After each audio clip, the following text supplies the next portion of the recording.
He turned water into wine, I turned whiskey into songs, and too many second chances, too many too far gones. Gave me grace along the way, took my heart and led me home. Don't you see? It's a God thing for me. Now I write songs about the heartland.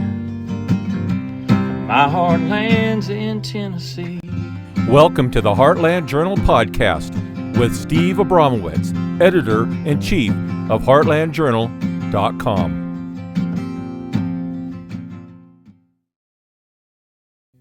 Howdy, y'all. Welcome back to the show. I'm Steve Abramowitz, and this is the Heartland Journal podcast. If you like what you hear, please subscribe and pass it around. We only grow with your help. Thanks for doing it. On the show, we are focusing on our nation today with always an interesting person making a positive change in our community, where I interview people who are making an impact and are lovers of truth. Today, we are talking with special guest David Rives, the most trusted name in biblical scientific research, interfacing with nearly every top Christian organization in existence to distill and give us the true facts as they support faith in Christ. David is a weekly news columnist on science and the Bible and author of the books Wonders Without Number. This book will enlighten and inspire as it takes you on a journey through the wonders of the universe, and 21 verses backed by science. Discover nuggets of scientific truth found all throughout Scripture. He has been featured on the History Channel, DirecTV's NRB network, WMD, TBN, Dr. James Dobson's Family Talk, CBN, Faith Life, ETV, METV, and heard daily on Christian radio. David's TV show Wonders Without Numbers airs daily and weekly on multiple networks. David runs the Wonders Center and Science Museum located in Dixon, Tennessee, which is over 100,000 square feet, open and ready to show you the wonders of creation and how science follows Scripture. See for yourself the beauty and wonder of God's handiwork. Featured in over 150 episodes of creation in the 21st century, let's meet David. All right. Hi, David. How are you? How are you today? Thanks for coming down here. I'm doing great. Thanks for having me, Steve. 40-minute drive, you said? Yeah. Okay. Yeah, depending on the traffic, 38, 43. I don't know. You just mix it up a little bit. Well, on a beautiful day today in Nashville, we were just talking about 4th of July, how you want to be here when the skies are clear, and you had a nice drive. You'll have a nice drive back. Yes, we will. But thanks for coming down here. Absolutely. All right, so let's talk about this. Your path to founding this ministry wasn't a typical seminary to pulpit type of story, so I'm happy to get the story. How did a childhood curiosity about fossils and science blossom into what David is it Rives or Rives? Rives Ministries has become today? Yeah.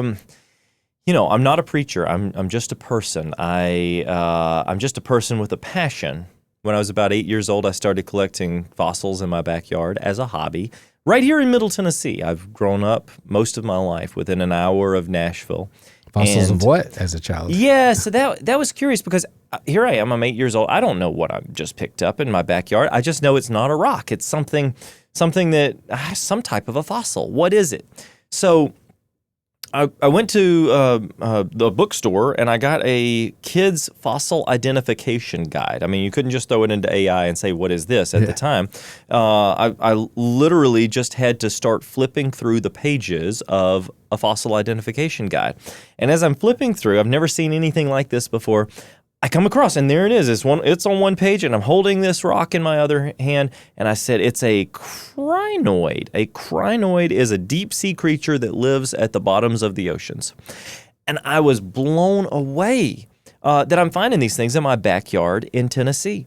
And as I continued to explore, I started to find corals and bivalves and seashells and stick those in a fishing tackle box.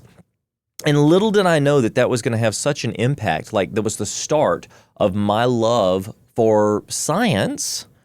But the start of my love for science was to take me all around the world. And I had no idea at the time. So fast forward to about 16 years old. And I liked looking through telescopes. I just love science, whatever it is, from a rock in the ground to the stars in the sky. So I'm looking through telescopes, and then I said, man, it'd be kind of neat to be able to show friends what I see. But how do I do that? Do I drag all my friends over and make them look through the little eyepiece? And half the time I'd try to do that, and they'd be fishing around in the eyepiece. They're like, I think I see a blurry star. I'm like, well, it's not tuned for your eyes, so now focus it. And it's such an inconvenience. Yeah. Well, what if I could actually share with friends without all of that? So I said, hey, let me try to connect up a camera to the back of the telescope. And so this DSLR, not a great DSLR, but a DSLR camera, I clipped it into the back of this little telescope. It was a fair-sized telescope. And I started to take long exposure photography. Now, Steve, it took, sleepless night after sleepless night after, oh, well, it's a little cloudy. Oh, well, that messed up that picture. Oh, that's blurry. The focus wasn't just right. Finally, I got it right. And at 16 years old, I didn't know what I wanted to do with my life, but I did have this hobby, this passion, and I took a picture of the Great Orion Nebula. And it's a cloud in the constellation Orion, right? A nebula is Latin for cloud, so it's a dust cloud. But it's no ordinary dust cloud because my jaw hit the floor. I saw this beautiful thing in the middle of space, a photo of it, with reds and some purples and some yellows and a little bit of blue and all these lights and these colors and this design. And there's a trapezium, a trapezoid-shaped set of stars in the center of it that's so bright that it's kind of lighting up all of the gas and the dust around it. And I just was amazed. And it's not that I hadn't seen that picture before, because I'd seen it. I'd seen Hubble space photography of this. I'd seen Sky and Telescope magazine, the front page of the magazines. They would feature pictures of this nebula in the night sky. And I guess I'd always just said, yeah, that's beautiful. But I'm pretty sure that's got to be doctored. I mean, it can't look that good in they colored it or they did something to. No. I took the picture and it looked exactly like it looked on the front of the magazines. Yeah. And I was blown away. And Steve, the first thing that came to my mind was Psalm 19. The heavens declare the glory of God, and the firmament shows his handiwork. The Bible says that day unto day utters speech, and night after night shows knowledge, but there's no speech nor language where their voice is not heard. So it's almost like the heavens are shouting at us that there is a grand designer, that we're not cosmic accidents, that there's a purpose behind all of this, right? And that was the first thing that comes through my mind. And then the second thing is, well, why is this a hobby? Why couldn't I actually use these pictures not just to share with my friends, but to share with the world and to tell them that they are not accidents, that there's something much bigger behind all of this, that if we have a designer of the universe, then we have a designer of ourselves as well, right? For sure. And that has biblical implications, it has theological implications, but I realized this at 16 years old, and I didn't know exactly how I was going to handle it. So my brother, who's actually out in the green room right now, my brother Murray and I'm 18, he's 19. I'm like, this is what I want to do with my life. So we come up to the Capitol here in Nashville, in downtown, and we start to sign all the paperwork to start a ministry, a nonprofit, a 501c3. And at 18, I started traveling around to any conference or church or event or whatever, whoever would have me come out and speak about how the heavens declare the glory of God or how God's creation is revealing his fingerprints of design. I would go out and I would speak. And that is how all of this began. Well, what a great origin story that is, for sure. So you described researching, revealing, and sharing as your life's devotion. Yeah. Was there a specific moment or encounter that crystallized your calling to bridge science and scripture? Yeah, really when I realized that what I was seeing in astronomy was a way to talk about even the gospel, to share the gospel with others, because the gospel is all about the good news of Jesus coming, right? Not just to live, die, but to be raised again in payment for our sins. So I'm like, well, how do I incorporate all of this together? Well, if we have a God that cares enough about us to create a universe and then to create a beautiful earth for us to live on. And we realize that the earth has complexity and design and order, then how do we show that? Well, I guess we use science, because what is science? Science comes from the word scientia, which means to have knowledge. So when you say science, everybody thinks, "Oh my goodness, okay, well, that's too heady for me. I don't want to get into that." Like lab coats and petri dishes. Exactly.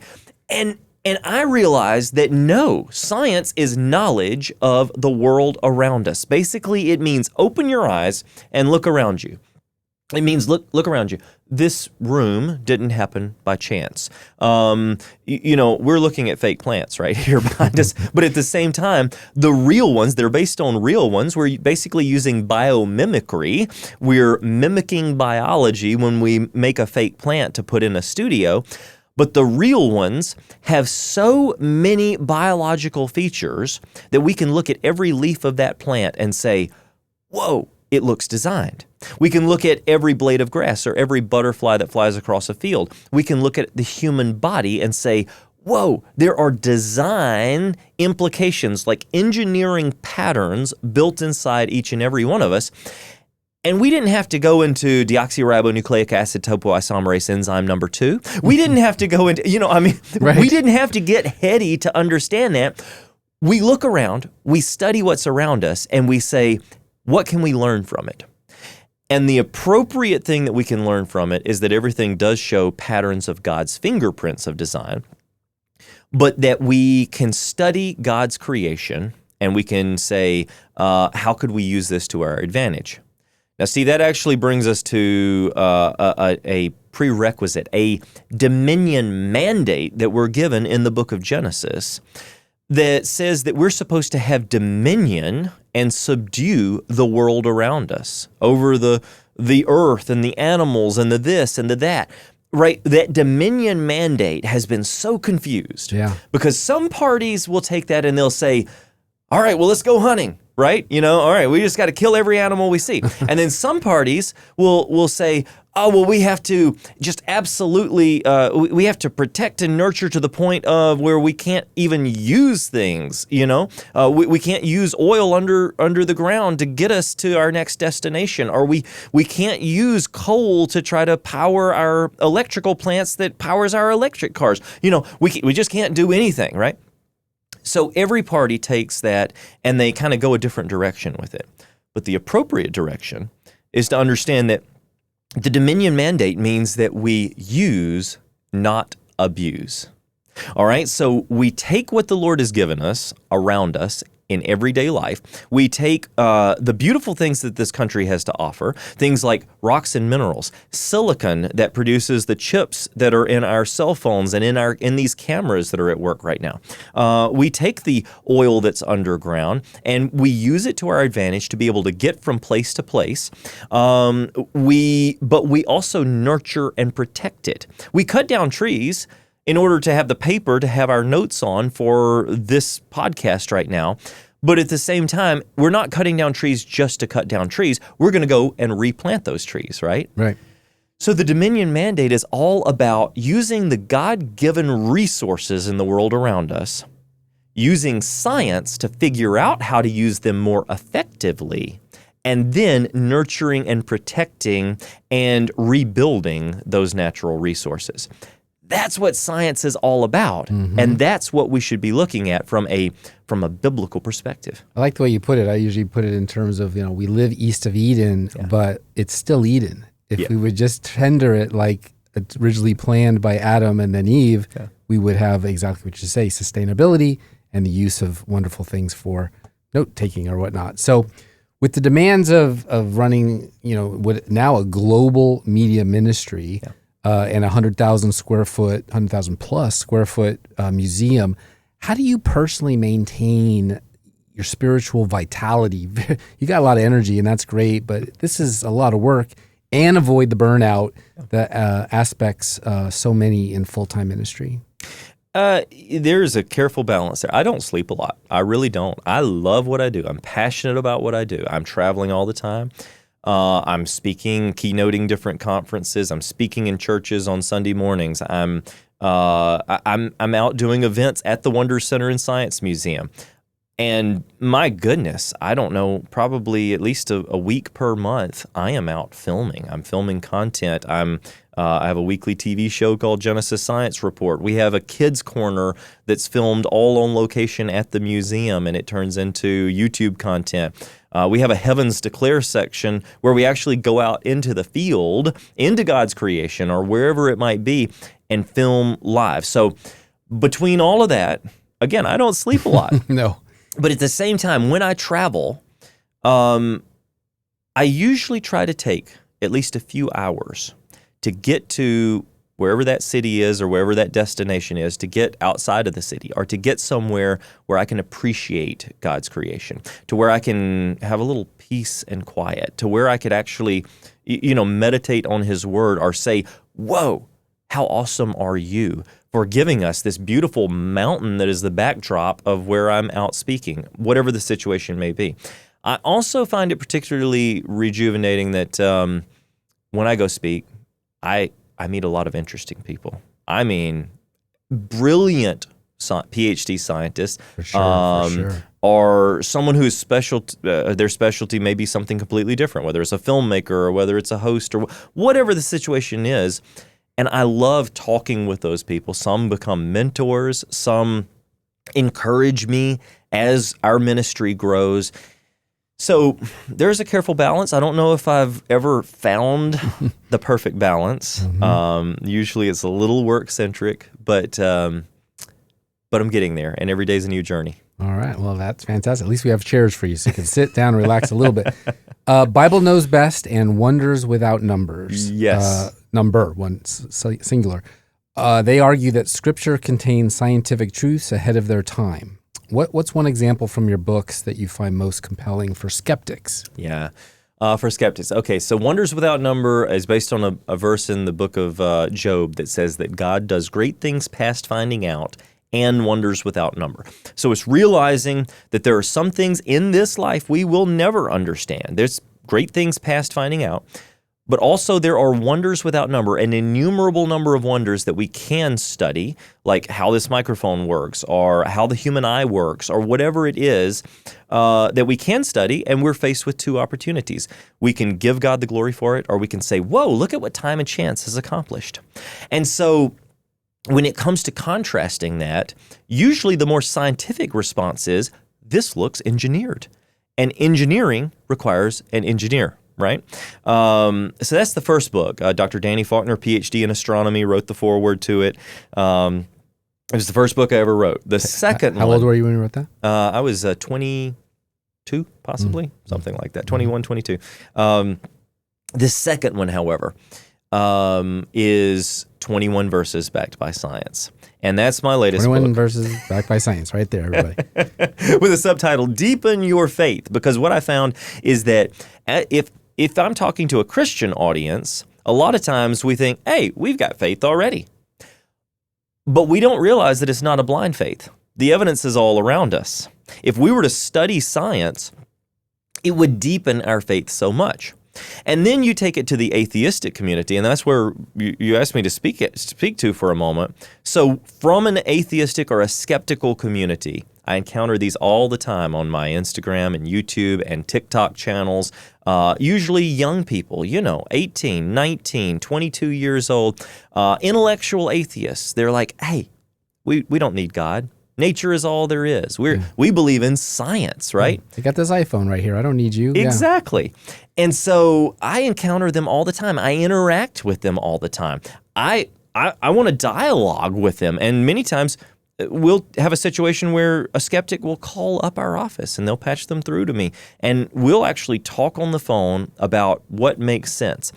And the common denominator is skeptics usually say, David, most of the time Christian content turns us off, but you're actually using real science.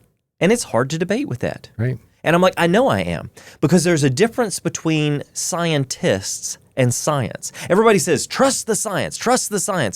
But what they're actually saying is whatever consensus within the scientific community says, that's what we must trust. Right. No, scientists lie. Like Dr. Science, yeah. Exactly. Mm-hmm. Science doesn't lie. Science is not subjective. Science is objective. Science is raw data.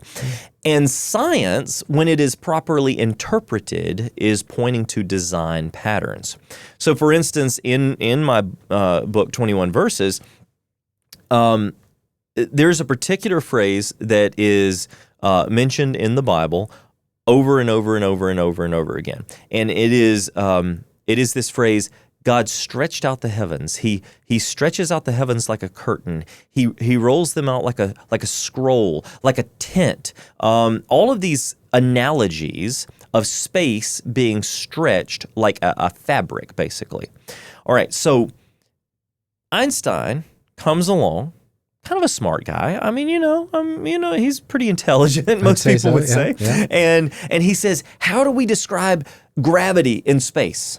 And he's thinking, and now we are getting heady, right? Now we're saying, okay, whoa, well, this is astrophysics and gravity at work. Well, if we think of gravity in space, if you got a body in space, what would attract that body to another body? Maybe you look at it as if this body is lying on a piece of stretchy fabric. And when you set something with mass, something that has weight, on a piece of stretchy fabric, what does it do? It creates a dimple in the fabric. So you've just created a dimple in the fabric of space-time. So Einstein says, I think that's the best way to analogize the idea of gravity in space. And he's like, I'm a genius. But what he didn't realize was the Bible, several thousand years before he created that analogy, also created that analogy about 16 times across multiple books of the Bible. And I think that is genius, because when you talk to a skeptic, they're going to say, yeah, but that Bible, that's just a collection of ancient writings written by goat herders, this fables written by goat herders, so you can't believe a thing about it. To which I always reply, you have a portion of this correct. I do believe that the Bible is an ancient collection of writings written by goat herders and shepherds, by poets, by kings. You know what they weren't? They weren't Einstein. They weren't scientists. They weren't astronomers. They weren't cosmologists. They weren't microbiologists. They weren't geologists. And yet somehow, when they talk on geology, they get the geology 100% correct. When the Bible speaks on astronomy, even though it's always from a slightly more layman's perspective, because the Bible's designed for all of us to be able to read and learn from, even though it's maybe a simplified version, it is still 100% correct scientifically. And that is one of those references in the book that I think has helped a lot of atheists to take a second look and say, maybe it's not a collection of fables, because how would these people have known these things thousands of years before science finally caught up? Before AI could tell them. Unless... It's always nice when the architecture or archaeology will discover something that was, everyone would say, well, it can't possibly be true because there's no manger. And then archaeology will come along one day and say, you know what? King David actually did go through the sewers into Jerusalem, and now we can't say that didn't happen anymore. And that's a great point, Steve, because archaeology, whether we stick a spade in the ground or whether we look through a magnifying glass or a microscope or whether we look through a telescope, it's all pointing back to biblical validity. But archaeology specifically, I like to say it affirms God's word. A lot of people say, man, archaeology is just confirming everything the Bible said. To which I reply, well, kind of, but we don't need it to confirm. I know that the biblical history is correct. Yeah. It's been proven time and time and time again. But what archaeology is doing, it is affirming the history that God already wrote thousands upon thousands of times with every new shovel that we dig up in the Holy Land or every new discovery that we make in biology. It's all pointing us back. Have you seen the Shroud of Turin? Personally, the actual thing, no, I have not. I have friends who have analyzed it. I have friends who have spent weeks upon weeks upon weeks with the Shroud. But yeah, it's fascinating. Do you think it's valid or do you think it's fake? I'll have a lot of friends and colleagues that think that it is very, very valid.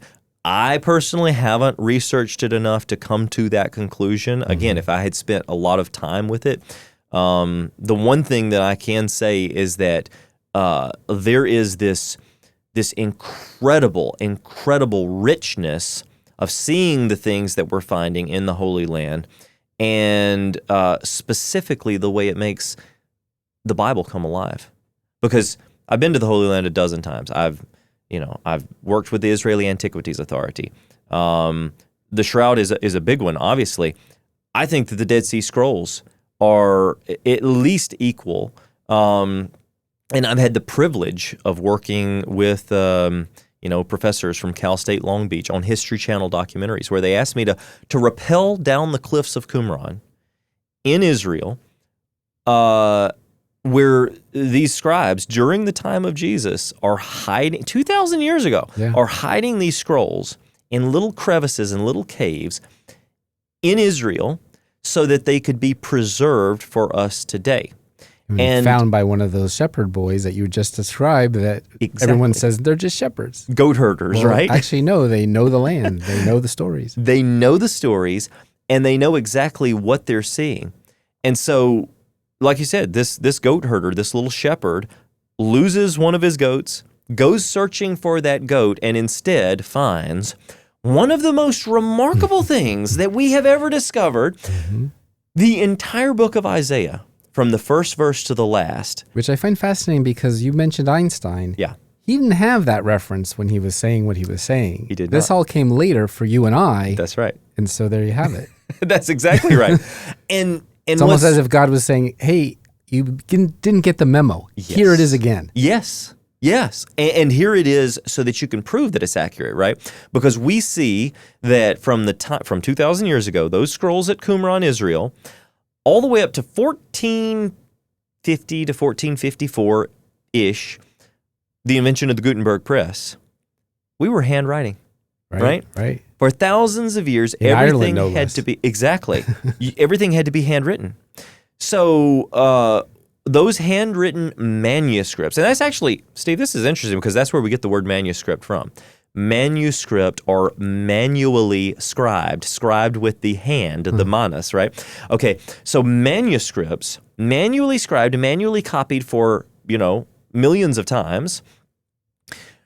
2,000 years ago, you take those scrolls, you're like, okay, let's put them to our Bibles today. Word for word, identical.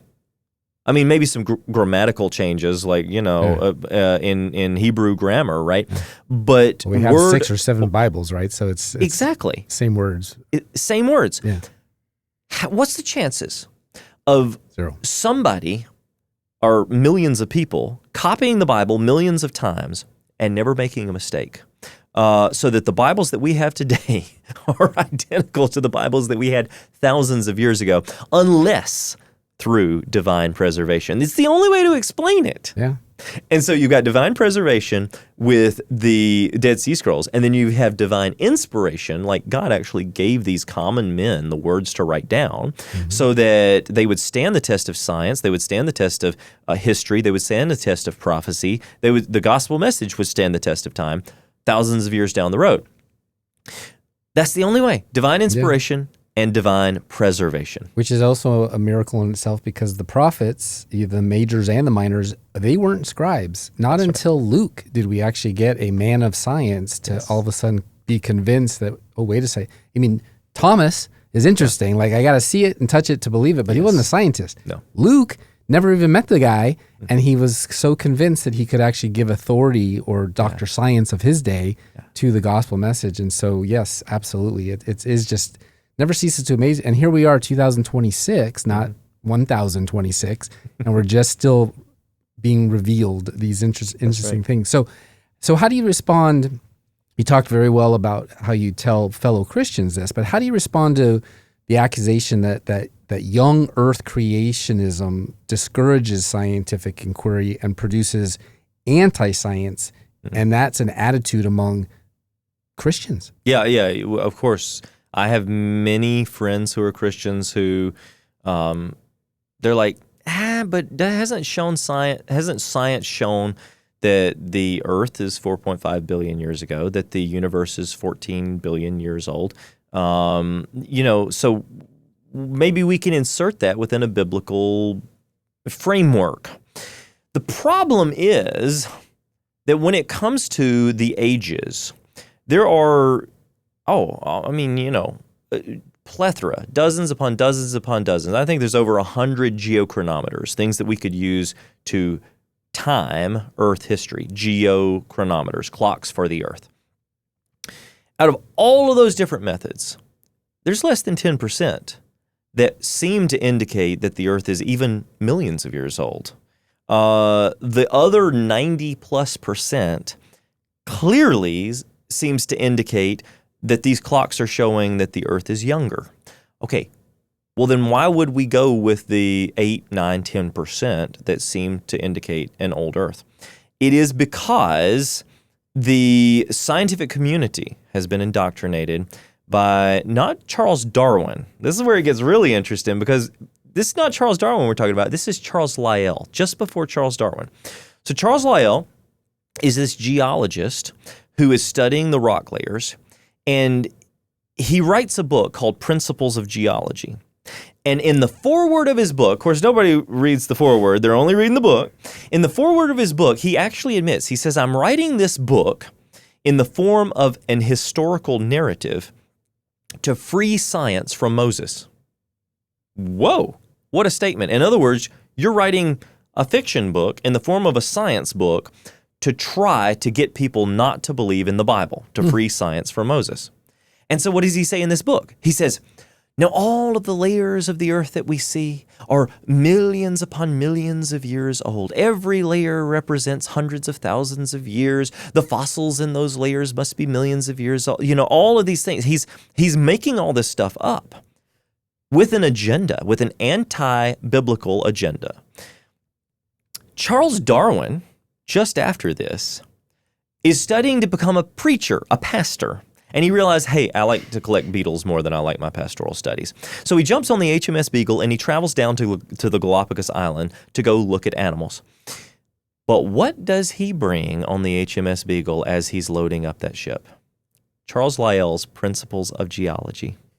And he's got a long time sitting on this boat on his way down there, and he's flipping through the book, and he's reading all of the rock layers are millions of years old. They represent long ages of time. The Bible is not true. The flood's not true, blah, blah, blah, blah, blah.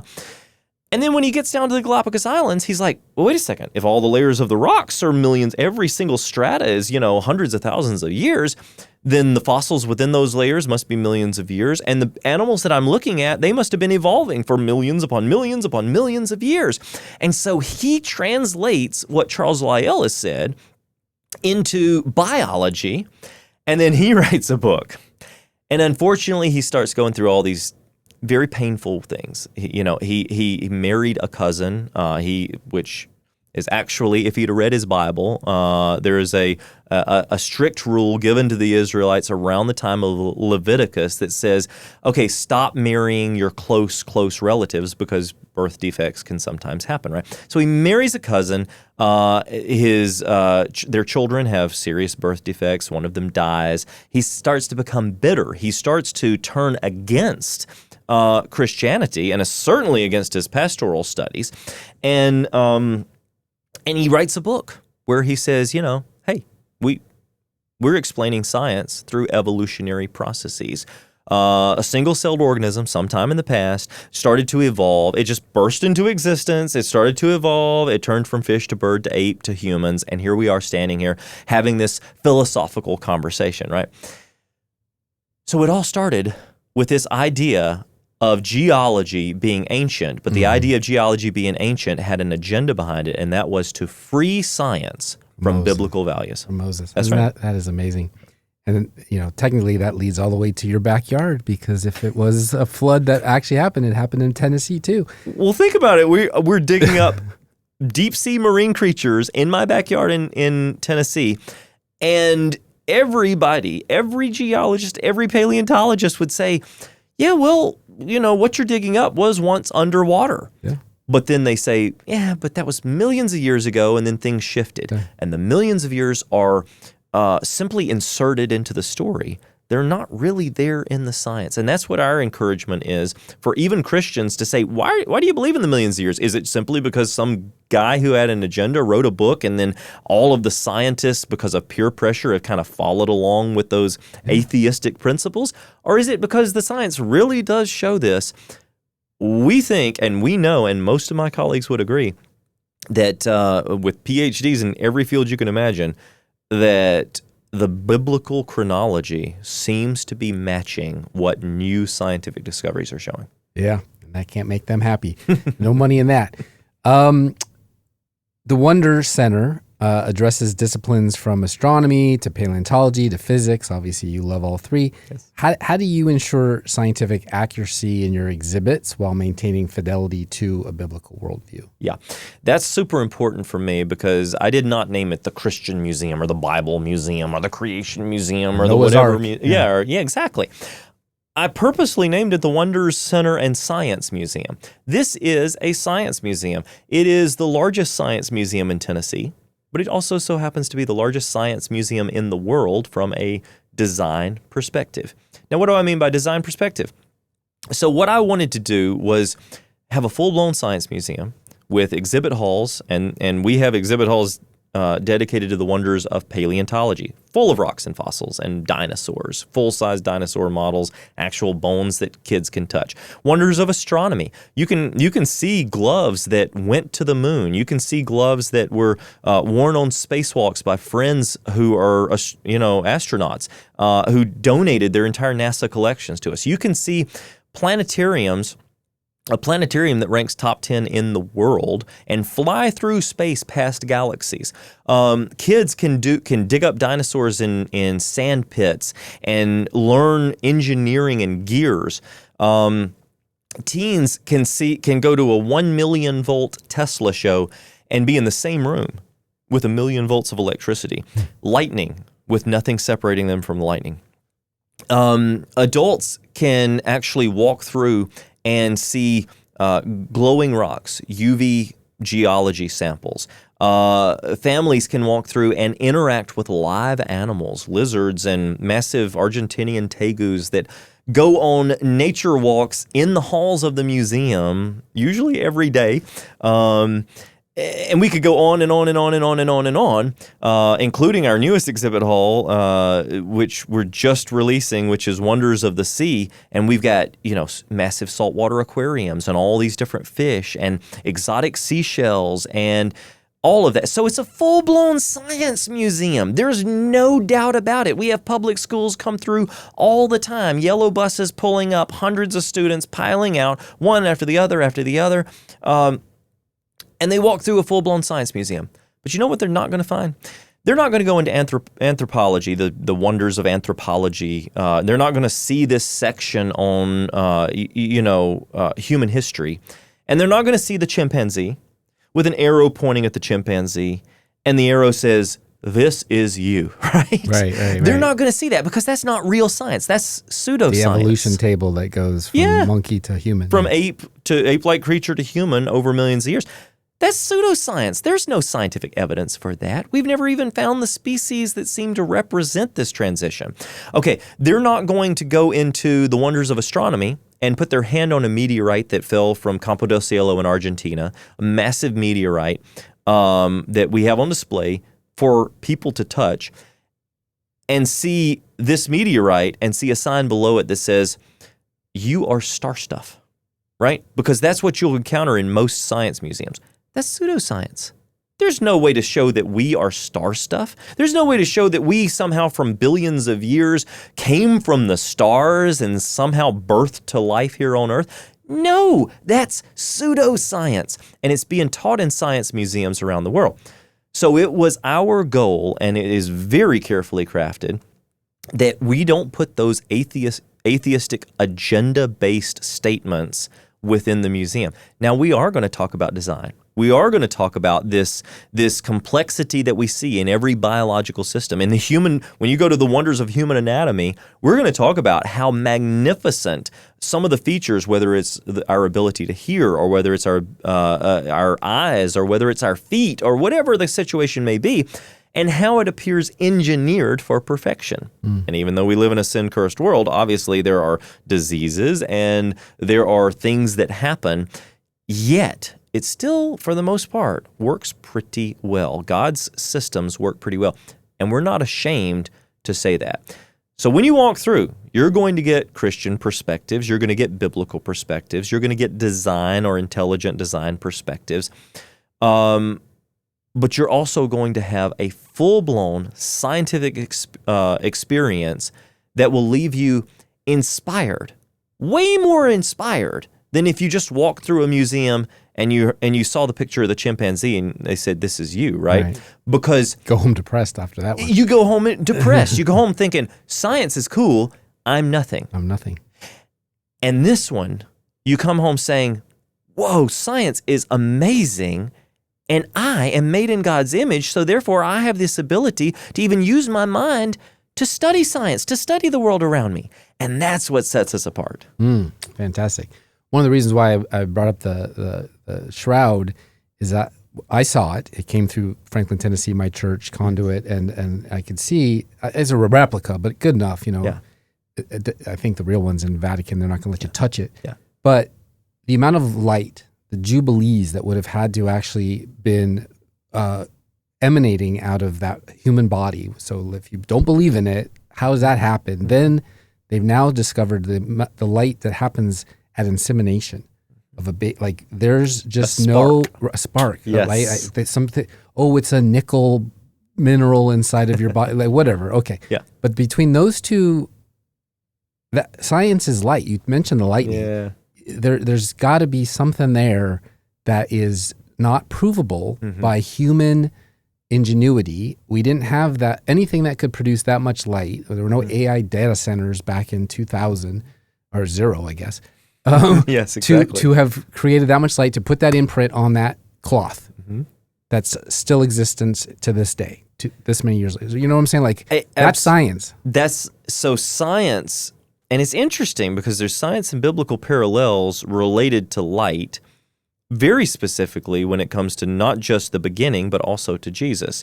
And these parallels, so the first verse of the Bible says, Bereshith bara Elohim et hashamayim ve'et haaretz. In the beginning, God created the heavens and the earth. And the earth was without form and void, and darkness was upon the face of the deep, and the Spirit of God moved upon the face of the waters. And God said, let there be light, right? So really, He created everything needed to start this creation process. But one of the first things that we see in that account is light, right? So the electromagnetic spectrum explains a whole lot, but it doesn't explain everything, because we also go to the New Testament and we read that in the beginning was the Word, and the Word was made flesh and dwelt among people. So at the very beginning, you had the Word, right? You had this Word that is there, and the Word became Jesus, right? It became flesh. Well, what does Jesus, Yeshua of Nazareth, say about who He is and what He is? You know, Genesis says, let there be light. But Jesus says, I am the light of the world. He that followeth me shall not walk in darkness, but shall have the light of life. So, whoa, there's a parallel between not just light, not just the electromagnetic spectrum, but light being Jesus and Jesus being the light of life, able to give you the light that is eternal life. Then you go to the future prophetic events. It's like the sun shall no more be thy light by day, neither shall the moon for brightness give brightness to thee, but the Lord thy God shall be an everlasting light, right? And so all of these references to light, to this emanation of light, is more than just the physical properties of light. Right. It's actually the light of life that we're talking about. Which we probably don't even understand. No. You said, I'm going to quote you now, you said the evidence reveals God's fingerprints throughout the universe. But many scientists look at the same data that you see and they see only natural processes, flukes, luck, whatever they want to say, magnetic pulses. What do you believe the interpretive divide truly is? A lot of it has to do with peer pressure. That's simply the case. A lot of it has to do with the lack of a complex or a robust understanding. And let me actually break that down, Steve, because that's important. If you go back just a few hundred years, You had what were known as polymaths. You had Renaissance people. You had people like Newton, Kepler, Galileo, James Maxwell, Kelvin, all these different people. Even 100 years ago, Tesla, right? But Nikola Tesla. But you look at what they were doing, and they didn't go and get their PhD in one particular narrow field, let's just say of some microbiological organism or bacteria, right? No, they understood biology, but they also understood a little bit about astronomy, and they understood a little bit about mathematics, right? And maybe they were painting too, so they understood creativity, right? So they had this well-rounded understanding of the world around them. That's one of the things that made them so brilliant. Generalists, not so much specialists. Correct. And they could get specialized in specific fields, but they had this general body of knowledge as well. Right. That's something that isn't happening within the scientific community today. They get so focused in on some narrow PhD thesis, and then that becomes their life's effort, that they forget to look at the big picture. So you ask a scientist today who's maybe doesn't believe that there is a designer or a creator, and you're like, well, so what was the origin of life? How did life begin? And you ask a biologist, and they're like, so that's not really my topic. Microbiologists are studying into this, and they're getting closer. They'll figure it out one day.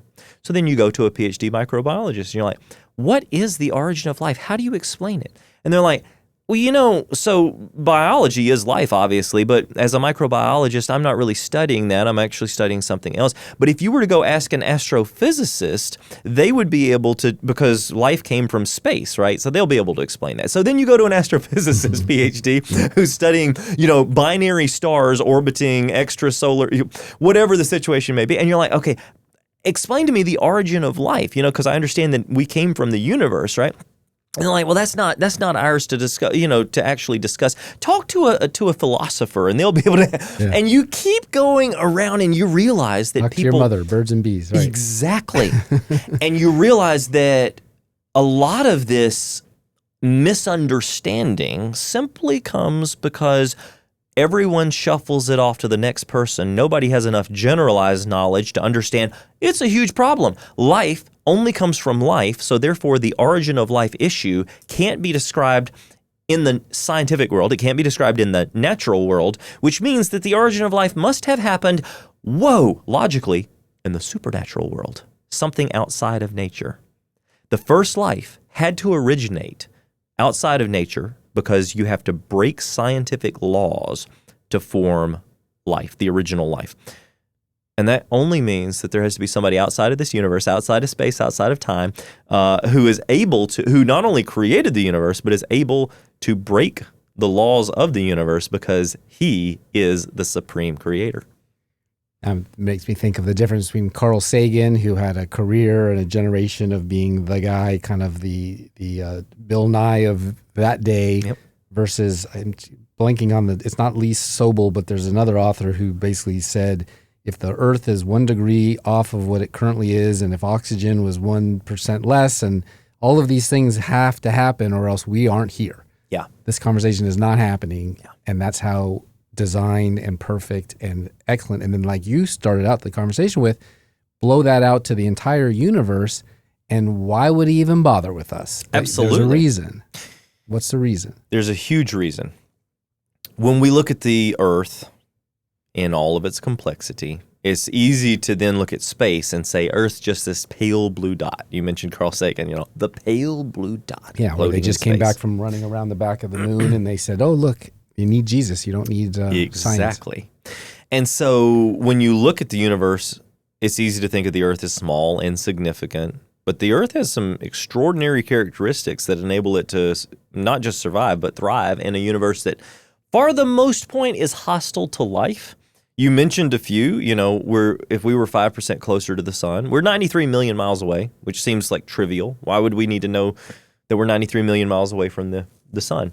We don't have to know that figure, but we better be glad that we are at that figure, because if we were 5% closer, we would be boiling hot like the planet Venus. If we were about 10 to 15% farther away, freezing cold, uninhabitable like the planet Mars. If we had an extremely elliptical orbit, an oval-shaped orbit around the sun, then think about that. If it's oval-shaped around the sun is very hot. And at 93 million miles away, we're approximately perfect. But if it's very oval-shaped, it means that we're much closer to the sun every 6 months than we are, 6 months later. So it means we would be boiling hot, freezing cold, boiling hot, freezing cold, boiling hot, freezing cold. Life would be impossible. If we had a smaller sun, then we would need to be closer to that sun in order for life to exist, right? To have the correct temperatures for life to exist. If we had a smaller sun and we moved ourselves closer to the sun, then we would probably be locked into synchronous rotation with the sun, which means that one side of the earth would always face the sun, kind of like the moon. We only see one side of the moon. It would be the same. One side of the earth would always be facing the sun. One side of the earth would always be in total darkness. Boiling hot on one side, freezing cold on the other. Again, that's not going to work. If we had a moon that was slightly smaller, right now our moon's a quarter the size of the Earth, the largest moon proportionally out of all the moons in the entire solar system, and there's over 200 moons. So we have an extremely special moon, a satellite orbiting the Earth. We call it the moon.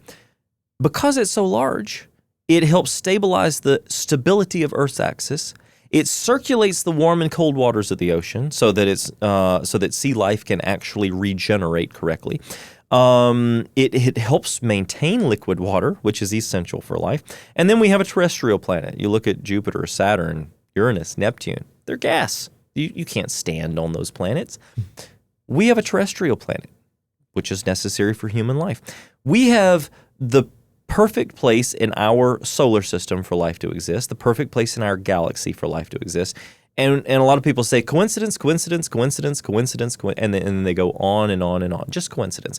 Well, the reason that we have this is because we exist. If we didn't have this, we wouldn't exist, and therefore we wouldn't be sitting here having this philosophical conversation. There are all these excuses for why all these conditions exist, but the most spectacular, the most important one is not all of those scientific reasons. It's that God so loved the world that he gave his only begotten Son so that whosoever believeth in him should have everlasting life, right? So in other words, the thing that makes the earth most special is that God loves us, that God created us in his image, that we're wonderfully made, that he wants to have a relationship with us, and that he loved us enough to die for us, to actually pay the ultimate sacrifice so that, again, we would be reunited with him for eternity. That is what makes Earth so special. That is amazing. And I always like to think okay, we got a Library of Congress. We've got the old Amazon.com commercials where they go to the Giza pyramids and say, not big enough. We have all this books and knowledge and all that. And guess what? It's all wrong. Yeah. Because I think it's Paul that says, you can't know what God knows. He's just not going to do it. So, okay, interesting. But we got to get through the day-to-day. So with 100,000 square feet, the Wonder Center is described as the largest science museum upholding biblical values in the world. Yes.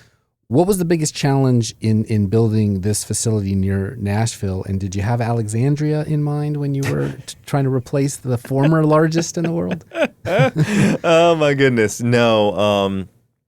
The biggest challenge for me was how do we do this in such a way that it rivals the British Museum in its architecture, in its exhibitry.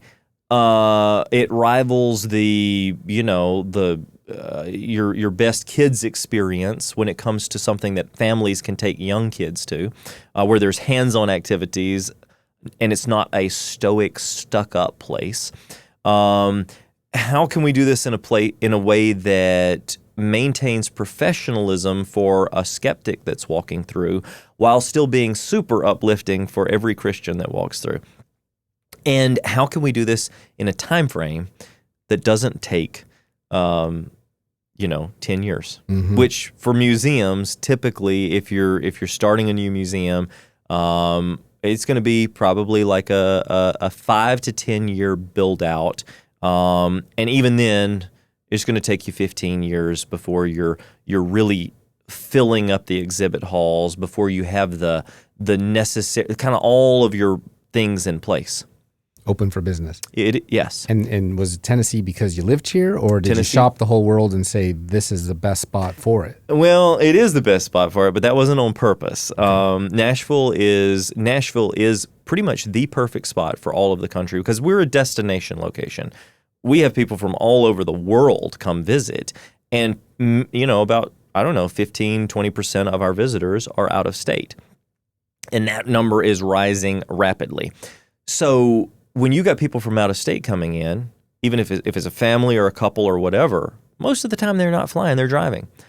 And Nashville, Tennessee, for people driving, is pretty much the perfect spot on planet Earth, where those at the southern tip of Florida, those at New York, and those all the way out towards, Texas and beyond can all get here within a day, basically, a day's drive, right? Once you get to the West Coast, I know it's not practical, so a lot of times we get bus tours, multi-day bus tours from California or Oregon or, South Dakota or wherever the case may be. But for the majority of the world, about 70 or 80% of the U.S.'s population can drive in one day's time and then spend a day or two at the museum and then drive back, right? That was not on purpose. It was because I grew up here. I lived here. I had a 12,000 square foot TV studio south of Nashville where I was producing.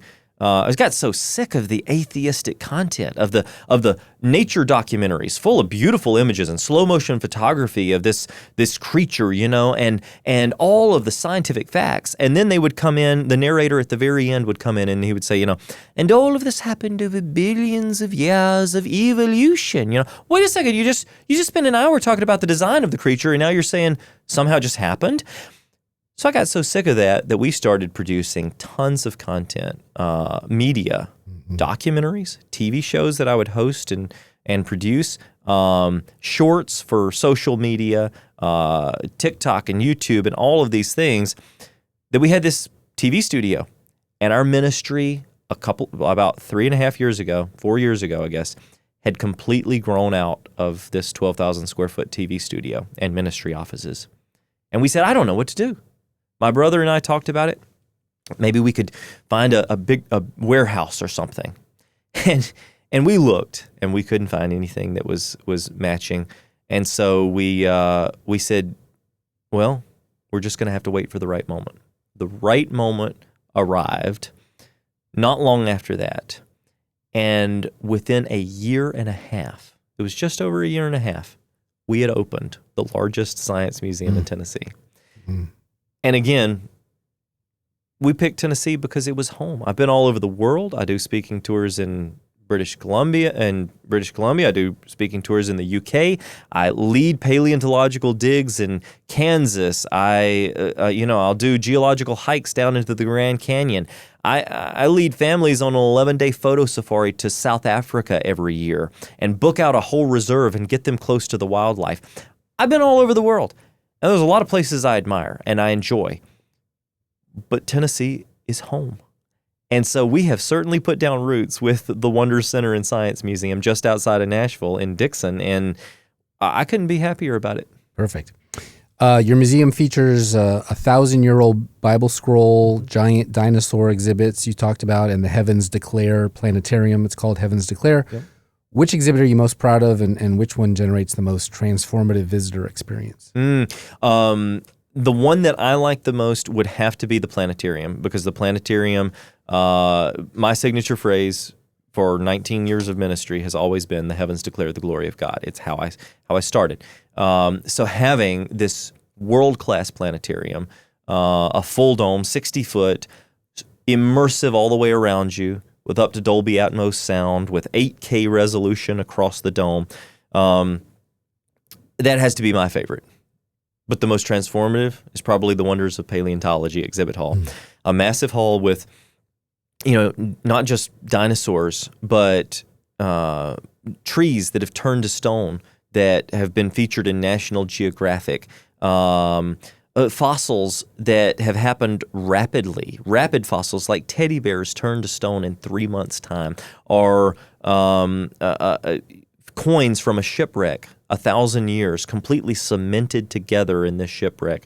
All of these coins are living fossils, examples of dozens and dozens of creatures, plants, animals, organisms, whatever, you name it, that we find in the fossil record. Pine cones, for example. A pine cone from Germany that looks exactly like a pine cone today, or a horseshoe crab, maybe from the Solnhofen formation that looks exactly like our horseshoe crabs that are crawling around on the beaches today.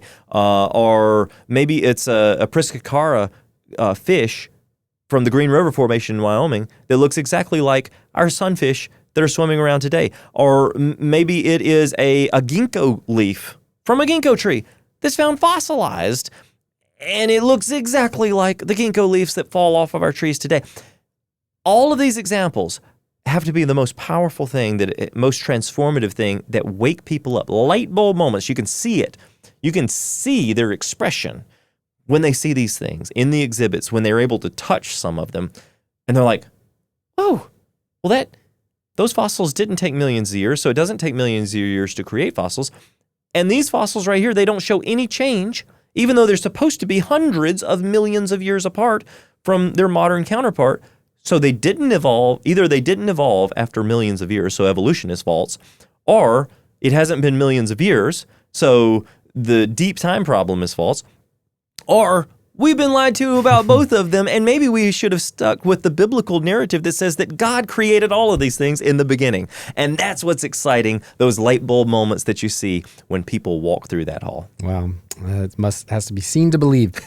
Many Christian parents worry their children will lose faith in secular education environments. How does the Wonder Center equip families to defend their faith in a culture increasingly hostile to biblical authority like TikTok and they're probably their public school, let's be honest. Absolutely.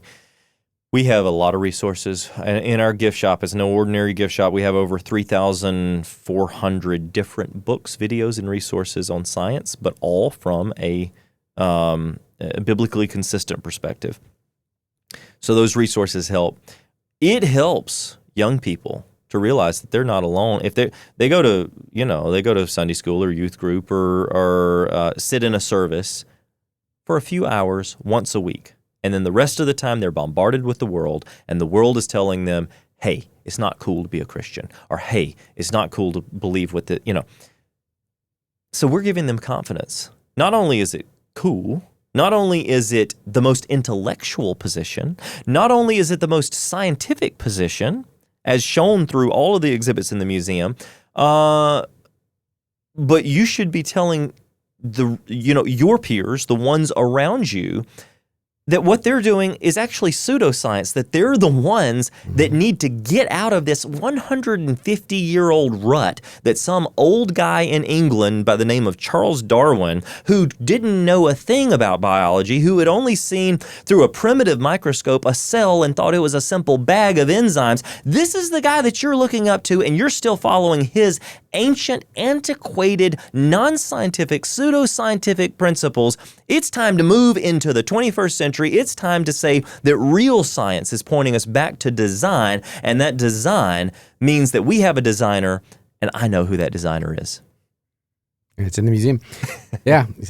Some could say the exact sentence about Marx, for example, but we don't have time to get into that. Creation in the 21st century reaches millions globally on TBN, I believe. You're competing against streaming giants and short-form content. How has your approach to television ministry evolved to capture and retain attention? Yes. Of course, we branch out to social media as well and all the other platforms. What I found at an early age, I was about 18 years old when I produced my first documentary, and then started really getting into media ministry. That first documentary, I'm speaking at local churches in Tennessee, and there'd be 500 here, or 1,000 here, or 50 here, or whatever it was. And my first documentary hit, and it was translated into Russian, German, Ukrainian. It started to get airtime on Christian TV, and I realized there are more people that watched that in the last 2 days alone than I could spend my entire year trying to travel around and speak to people. The power of media. So that's when we started really focusing in on broadcast media, social media, and short form.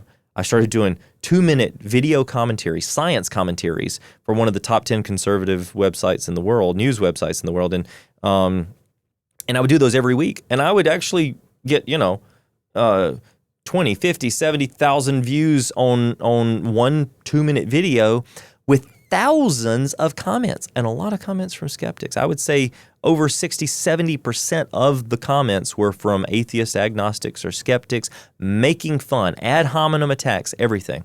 Developed a thick skin, and I realized the fact that they are commenting, and most of the time it's ad hominem, it's not actually about the science that I was presenting, it's an attack on me personally, right? Means that they watched the video, A. they learned from it, B, yeah. C, their conscience bothered them so bad that they decided that they really needed to comment something hateful on it, and that means the world to me. I think we hit the recipe on the head. So that's the reason we focus on media. That is the social media recipe, absolutely.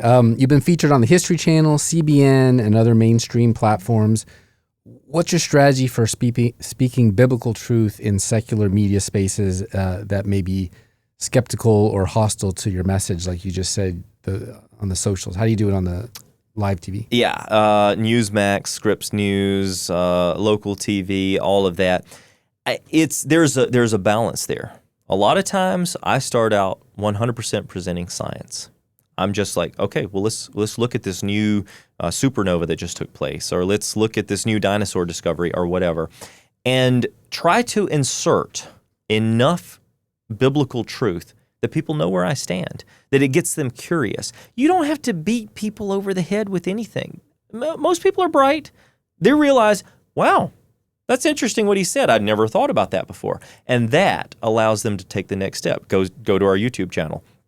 Go to the David Rives Ministries YouTube channel. Go to Genesis Science Network and watch some of the videos that we've produced.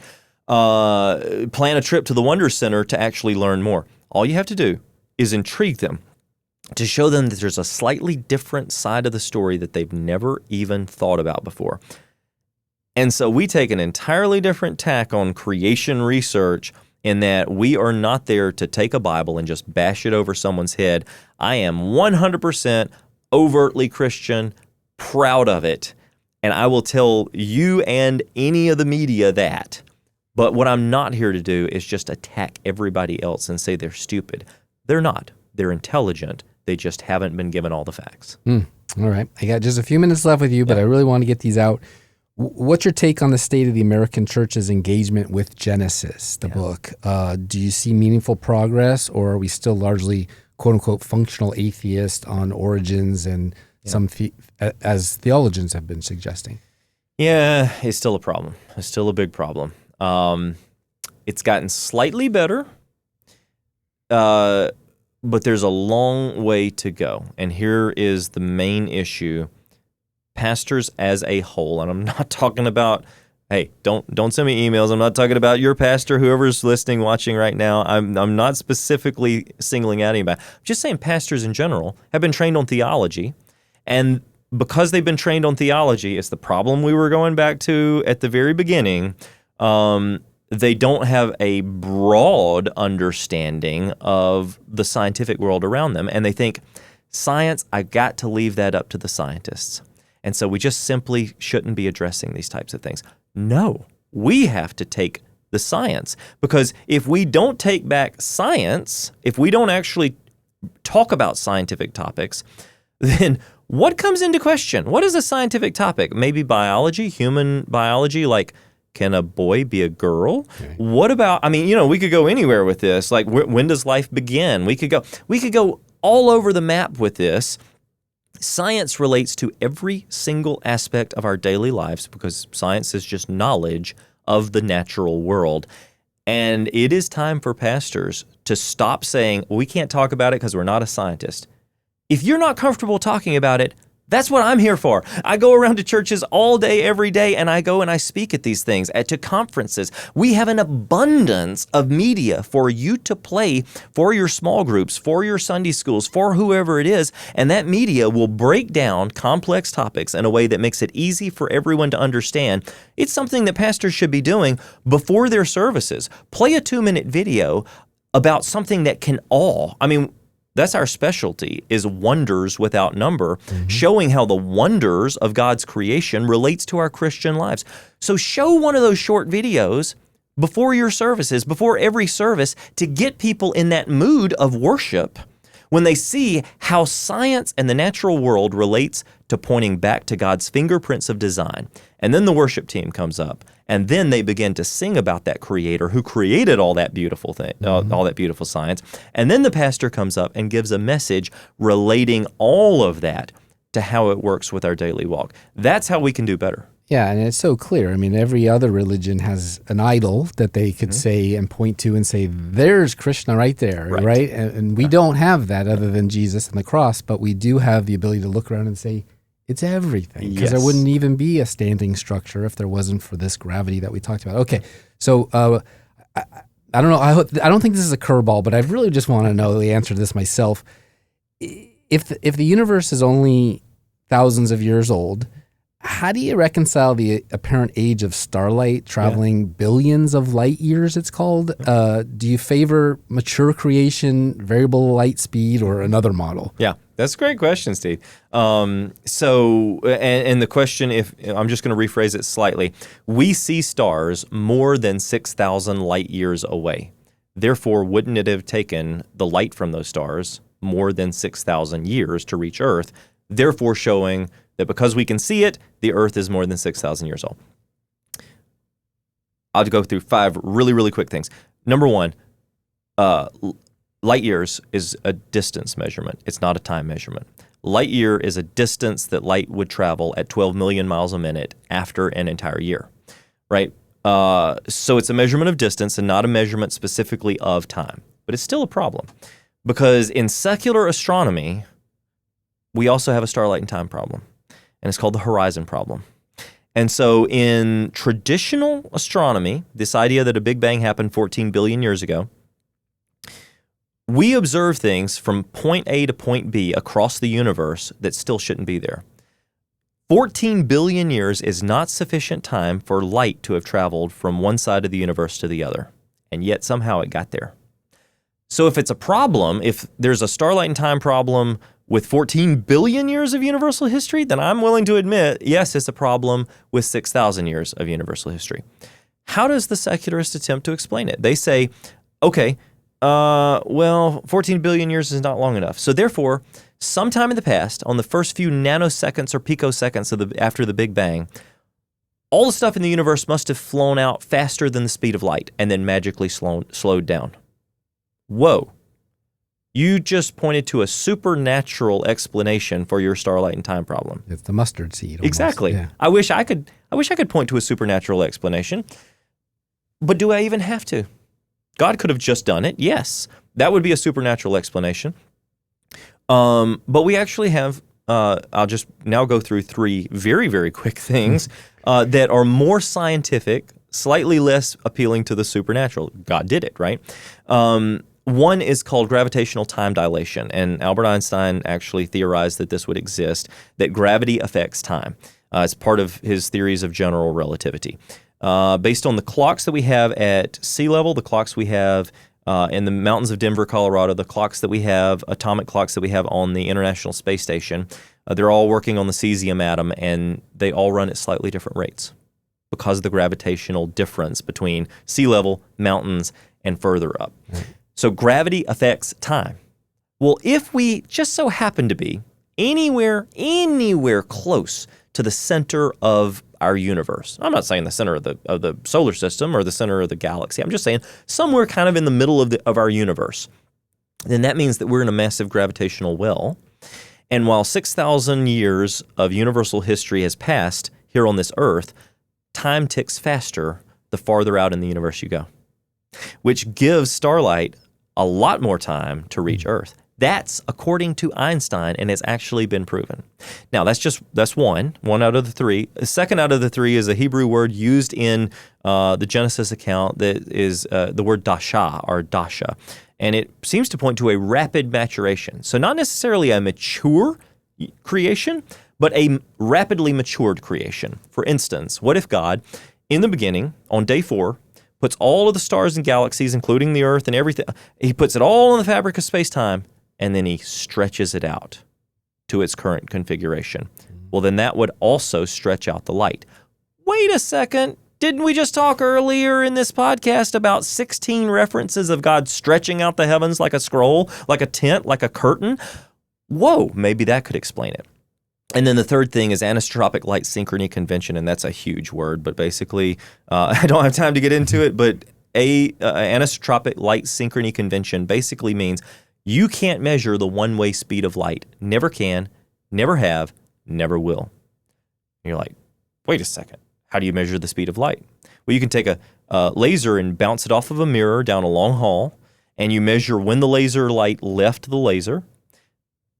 It bounces off the mirror, and then you record it when it comes back to its origins point. You divide that by 2, and there's your one-way speed of light. No, it's the two-way speed of light divided by 2, right? So who's to say that the light traveled from point A to point B at the same rate that it traveled from point B to point A? In other words, who's to say that light going out of our universe doesn't travel at a different speed than the light that we see coming in from the outer reaches of our cosmos? Now, it's a convention. There's no way to prove it. There's no way to scientifically show that this is the way it works. And people say, well, that's curious. No, we could do this, couldn't we? Here's what we're going to do. We're going to send an astronaut to the moon. We're going to synchronize watches before he leaves Earth. And then we're going to say at exactly 12 noon, we're going to fire off a laser beam from Earth. We want you to record the second that you see it on the moon. And there's your one-way speed of light, right? Theoretically. Except according to Einstein's theories of relativity, the very act of transporting a clock from point A to point B has desynchronized the two clocks, which means you can never be sure what the one-way speed of light is. So, 3 scientific principles that some of them are even mentioned in Scripture that seem to potentially solve the starlight and time problem for our side. And for the secular side, a supernatural thing called inflation that states that, just everything sped up faster than the speed of light and then magically slowed down after the Big Bang, and we don't know how, why, or what, or when. Whoa, it seems like we have the upper hand. It seems like we actually have scientific explanations, and the secular community is faced with fairy tales and supernatural origins. I knew if there was anybody to ask, it would be you. So that was an excellent answer to a silly question, I guess. Not a silly question at all. It's a philosophical question that I think about all day, all night. Sounds like it. You've thought it through. Looking ahead, what keeps you up at night with excitement, and what keeps you up with concern? What does David Rives Ministries need to accomplish in the next decade to fulfill its mission? Yeah, we are a 501c3 nonprofit, tax-exempt organization. We are a ministry. The donations that come in, whether it's a $10 a month or $100 a month or one-time $100,000 or whatever the situation may be, that's what supports the ministry. That's what supports the museum. I mean, museum admission couldn't even begin to touch the operating expenses of what we are doing, of this massive thing, including the media and all of that. So some of the exciting things coming down the path, we have a major conference coming up in June with some of the top PhD minds in the world. You can find information on wonderscenter.org and go to the events tab. Massive conference in June. 3 days, all of my colleagues, PhDs, I'm speaking, we have worship sessions, we have kids activities and kids sessions, we've got like teen activities. It's a full family experience, and it's like the creation event of the year, and it's coming up in June. It's coming up really, really quickly. And then our new Wonders of the Sea exhibit hall, I'm really excited about the potential that that's going to have to unlock marine biology, like a passion for marine biology to the kids, to the tens of thousands of kids that are flocking through the museum, hey, maybe they want to become an astronaut. Maybe they want to become the next scientist to go down to the deep ocean and discover some new creature that has never been discovered before. Those are the kind of dreams that are unlocked when people walk through the Wonders Center and Science Museum. That's what I'm most excited about. But it all happens because of people who step up and support in tiny ways, in monthly ways, or have me come speak to their church, congregation, event, whatever it is, so that people can be encouraged and then get involved in what we're doing. The thing I'm most concerned about is the idea that design is becoming evident. We're living in an age of design. I think most people are instinctively figuring out that you are designed. And yet, it's important that we don't stop there. Because I could say, there's a designer, an intelligent designer, aliens, right? I could go anywhere I wanted to with that. Right.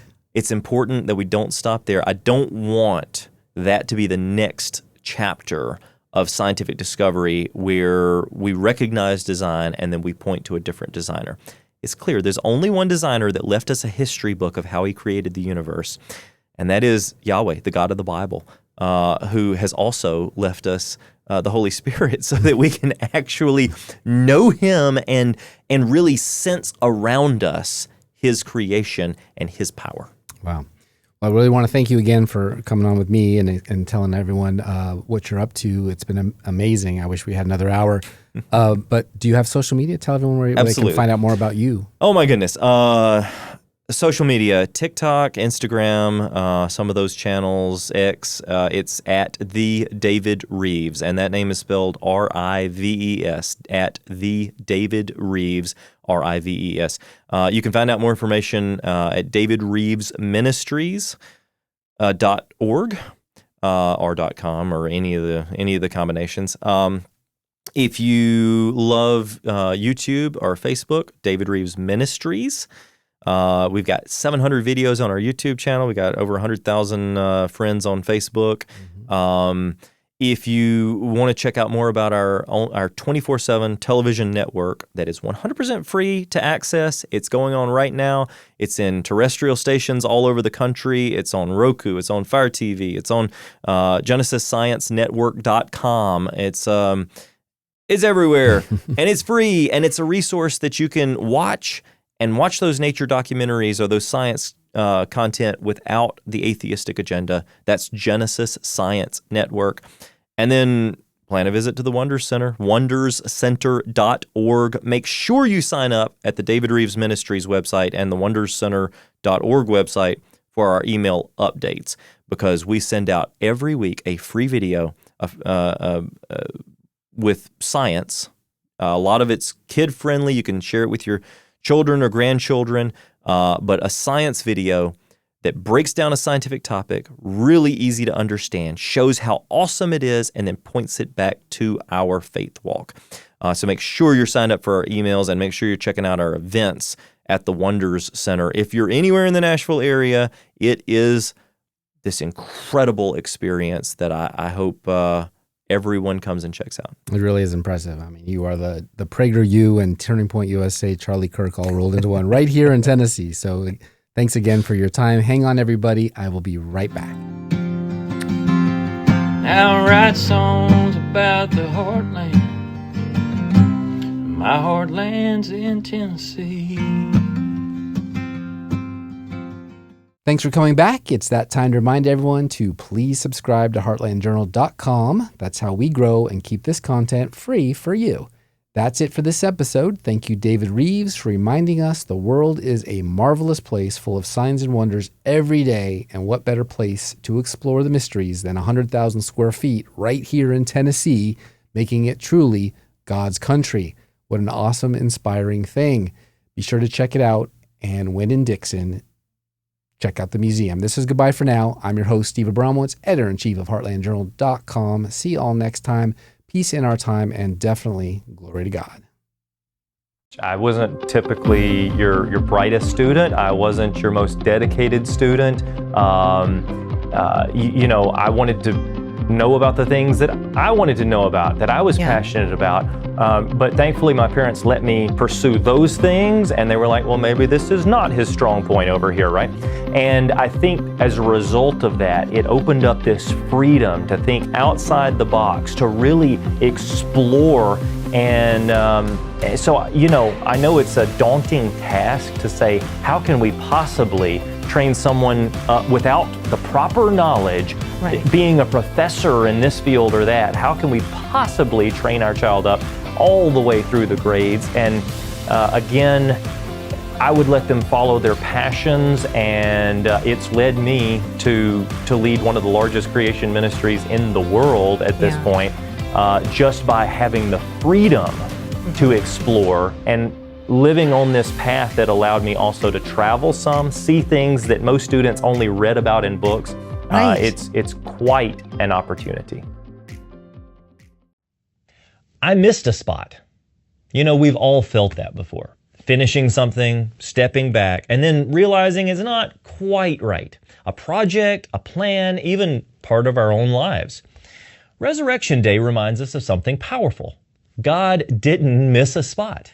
When Jesus hung on the cross, there was no hesitation, no second guessing, no, I could have done more. Instead, he declared this word, tetelestai, it is finished.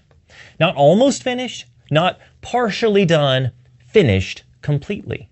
To understand that moment, you have to go all the way back to the very beginning.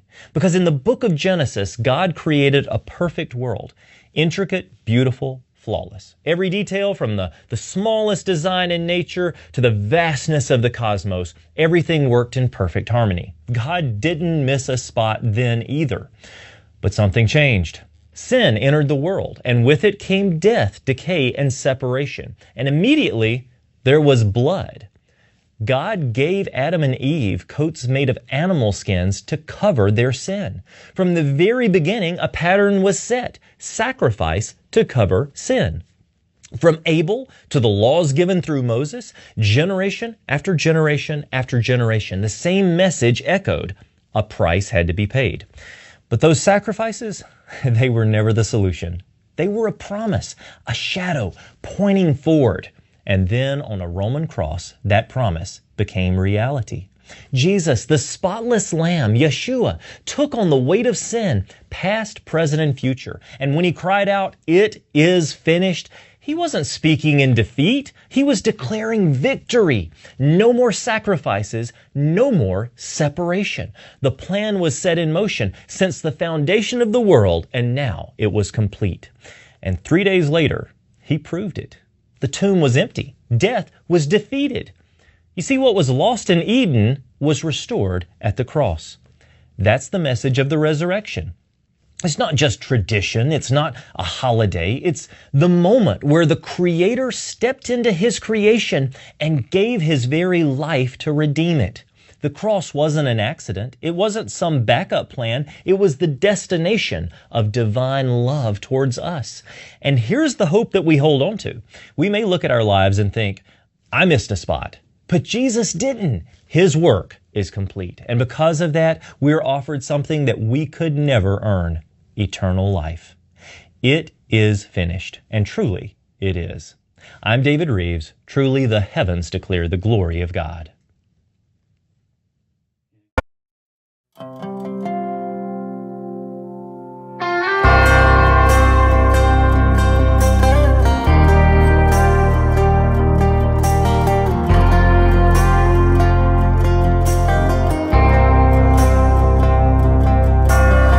Outside of this one church town, there's a gold dirt road to a whole lot of nothing. Got a deed to the land, but it ain't my ground. This is God's country. We pray for rain and thank Him when it's falling, 'cause it brings a grain and a little bit of money. We put it back in a plate, I guess that's why they call it God's country. I saw the light in a sunrise, sitting back in a 40 on the muddy riverside, getting baptized in holy water and shine with the dogs running. Saved by the sound of a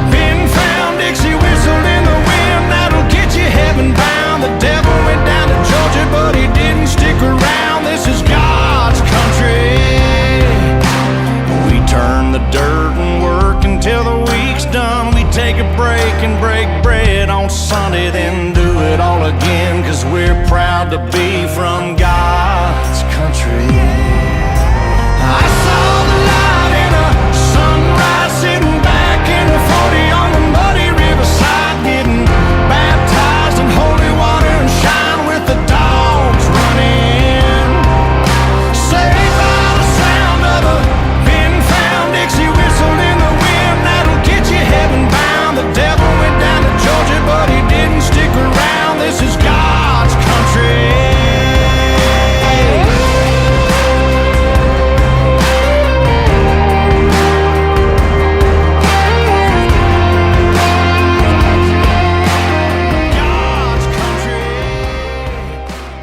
It's a long way to Nashville from that Napa Valley vine.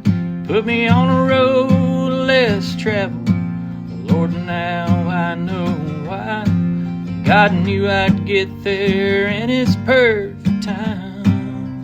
Heartland Journal Podcast is the media property of heartlandjournal.com, where you can find news stories, commentary, and content serving the heartland of America. Any views or opinions represented on the podcast are personal and belong solely to the creator and do not represent those of the people, institutions, or organizations that the creator may or may not be associated with in professional or personal capacity unless explicitly stated. Now I write songs about the heartland. My heartland's in Tennessee.